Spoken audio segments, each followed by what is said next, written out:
Do you want to make a popular red vs blue map just like this? Watch till the end to find out how. First, selecting the right island. The perfect island for this is the extra large grid island. So select this island, then rename it to whatever you want and load into it. The first thing you're going to want to do is grab the pieces that you're going to build your arena out of. So, go into content, then galleries, and search for obstacle course galleries.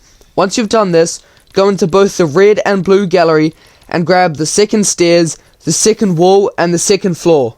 Once you've got all of these pieces, you can start building the arena. The dimensions for a red vs blue arena is 18 in both width and length. So making sure that you're using building as prop set to off, start building this out using a red floor piece. But make sure while you're doing the length, have 9 of the floors red and the other 9 blue, so it's a half and half. Once you're finished building out the floor, you should have a half and half floor just like this. The next step is building the surrounding walls. The height for these walls are 10 around the whole arena, with being half and half for the colors just like the floors. After you've placed all of the walls around the arena, place a barrier on each side of the walls with these settings. Barrier material, invisible, barrier width, 20 tiles, and barrier height, 20 tiles. Then, 20 tiles up, place a barrier in the middle of the sky with these settings. Barrier material, invisible, barrier depth, 100 tiles, and barrier width, 100 tiles. Once you've finished making the whole arena, you can make the team bases. First, go to the very edge of the arena on one side, and go 3 walls up from the floor, and then also 4 walls across from the edge of the arena. Then, delete the next 10 walls across from where you are. After you've done this, place stairs on the other side of the 3rd wall up from the floor. Don't worry if you're a bit confused, this is just how it should look like. Next, go 6 floors back from all of the stairs you've placed, so you have a big 10 by 6 base. That is the basic layout for the bases. So now place 12 player spawners around this base with these settings. Player team 1 uses island style off, visible in game off. Next, go to the middle of this base and place down a mutator zone device with these settings. Zone width 7, zone depth 18, zone height 6. Pickup lifespan 5 seconds, movement multiplier 150%, enable VFX disabled, allow weapon fire on, allow building off. Then also on top of this mutator zone device, place down a damage volume device with these settings. Zone width 7, zone depth 18, zone height 6, damage 15, damage tick rate 2 seconds, selected team, as this is team 1's base, set it to team 2, and then in team 2 base, set it to team 1. Next up, how to make the gun selecting area. The pieces that are commonly used for this custom wall are both from the Imposter's Weapons Lab props gallery. So grab these 2 pieces and make this custom wall.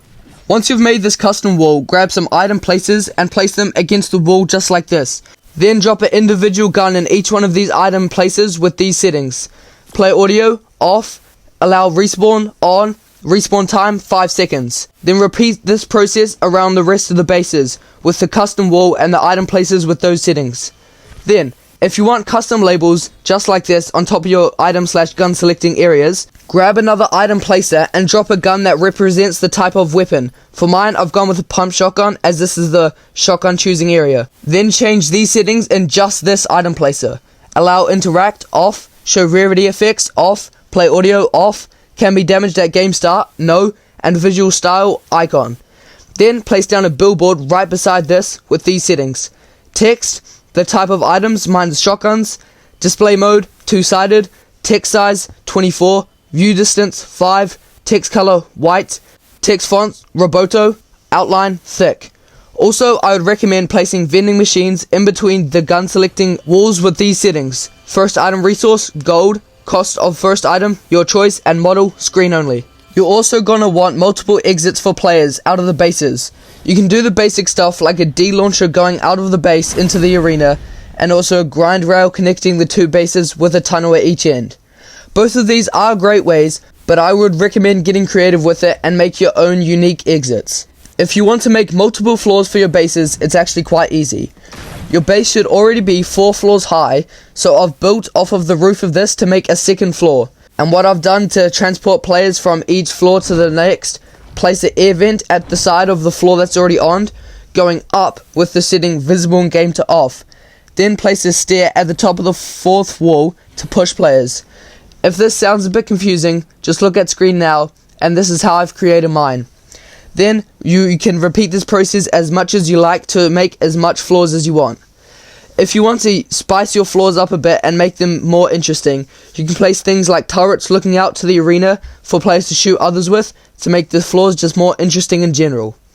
Now, to finish off a base, go back into the galleries and search for the primitive alphabet gallery. Grab all the letters you need to spell out the red or blue for whatever base you're making right now, and resize each letter to as big as it can. Then place them in the top of each base and spell out either red or blue. And that is how you make a base for red versus blue. Repeat this whole process, but obviously with a different color, to now make the blue base. But also, since this red team is 1, change all the player spawners to team 2 for the blue base. Next up, how to make builds reset every 5 minutes. But first, if this video has helped you so far, please like, subscribe, and comment for what tutorials you want next. Place down a timer device on one of the side walls in the fighting arena and resize it to as big as it can be. Then place it down with these settings: duration 5 minutes, timer name builds reset in, start a game start on, can interact no, completion behavior restart, visible during game all, timer color white, and show on HUD no. Next, place down an explosive device and copy these settings: can be damaged off, blast radius 10 tiles, player damage 0, structure damage 5000, knockback none, play audio/VFX no, visible during game no, show health bar no, and play audio no. Then scroll over to functions and put explode when receiving from the builds reset timer on success. Then also go down and put reset when receiving from explosive device on exploded. Now copy this explosive device all around your fighting arena. Next up, how to make that barrier that drops after 60 minutes that has a little base behind it with a bunch of OP items in it. To do this, place down another timer device opposite to your builds reset timer and resize it to as big as it can be. Then place it down with these settings: duration 60 minutes, timer name barrier drops in, start at game start on, can interact no, completion behavior stop, visible during game all, timer color white, and show on HUD no. Next, carve out a decent sized base under it. Mine is 4 walls across and 3 floors back. This is so I can fit all the OP items I've placed into it. Then place down a barrier device at the front of this little base with these settings: barrier material translucent, barrier width 4 tiles, barrier height 3 tiles.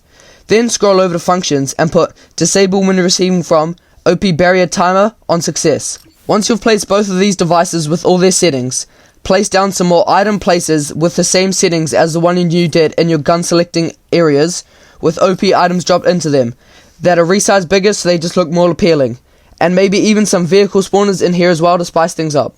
Lastly, the island settings: teams 2, environment damage playable only, building can destroy environment no, voice chat either team or all, your choice, time of day 4 PM, time limit none, max shields 100 shields, starting shields 100%, 4-star and max players on, game start countdown off, infinite ammo off, infinite consumables off, infinite building materials off. Place down a team settings and inventory device, then in settings change the team to 1, and then drop all of the mats into it that you want the players to have. Then copy it, and in this new team settings and inventory device, put that team to team 2. Gold granted on elimination 5. Health granted on elimination 200. Eliminated players items keep. If this tutorial helped, press the playlist on screen now for more full map tutorials.